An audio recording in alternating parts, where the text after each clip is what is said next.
दोस्तों, इस कहानी को अंत तक जरूर सुनिएगा। इस कहानी को सुनने के बाद आप हर परिस्थिति में खुश रहना सीख जाओगे। तो चलिए कहानी को शुरू करते हैं। एक बार राजा भोज अपने प्रिय मंत्री के साथ कहीं सफर पर जा रहे थे। इस सफर के दौरान वे एक जंगल से गुजरे जिसके पास कई सारे खेत थे और एक खेत के पास एक किसान जमीन पर ही बिना कुछ बिछाए बड़े आराम से सो रहा था। उस किसान को इतनी शांति से सोते हुए देखकर राजा भोज बड़े आश्चर्यचकित हुए और वहीं ठहरकर उस किसान को ध्यान से देखने लगे। राजा को इस तरह शांत देखकर मंत्री ने राजा से पूछा, महाराज क्या हुआ? तब राजा ने मंत्री से कहा, मुझे एक बात समझ में नहीं आई। ना कोई गद्दा ना कोई बिस्तर, फिर भी यह किसान इतनी आराम से कैसे इस ऊबड़ खाबड़ जमीन पर सो सकता है? मंत्री थोड़ा सा मुस्कुराया और बोला, महाराज ये कमाल है परिस्थितियों का और आदतों का। मनुष्य से ज्यादा कोई कोमल नहीं है और ना ही मनुष्य से ज्यादा कोई कठोर है। परिस्थितियों के हिसाब से मनुष्य अपनी आदतें बना लेता है।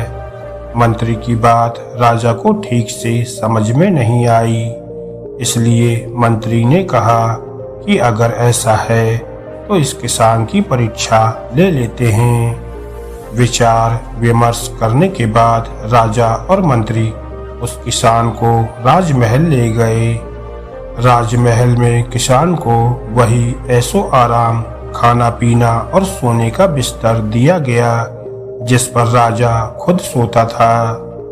थोड़े ही दिनों में किसान की आदतें पूरी तरह से बदल गईं और वह उस राजसी ठाट बाट का आदी हो गया। आखिरकार उसकी परीक्षा का दिन भी आ गया।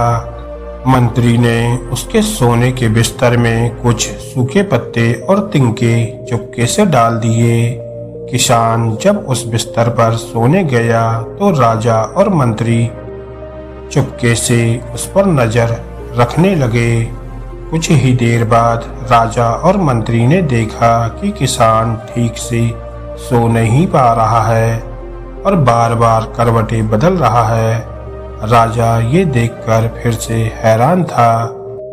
मंत्री ने राजा से कहा, देखिए महाराज, मैं यही आपको समझाना चाहता था कि जो किसान पहले मिट्टी कंकड़ पर बड़े आराम से सो जाया करता था, अब उसकी आदतें बदलने के बाद उसे सूखे पत्ते और तिनके भी सोने नहीं दे रहे हैं। दोस्तों, ये कहानी हमें एक बहुमूल्य सीख देती है कि जीवन में चाहे जैसी भी परिस्थितियां आ जाएं, हमें उनसे लड़ते रहना है, क्योंकि मनुष्य का स्वभाव ही ऐसा है कि वह हर परिस्थिति के अनुसार अपने आप को ढाल सकता है और बुरे से बुरे समय में भी बड़े आसानी से निकल सकता है। दोस्तों, आपको ये छोटी सी मोटिवेशनल कहानी कैसी लगी? हमें कमेंट करके ज़रूर बताइएगा और ऐसी ही मोटिवेशनल कहानियों को सुनने के लिए हमारे चैनल को सब्सक्राइब करना ना भूलें। धन्यवाद दोस्तों।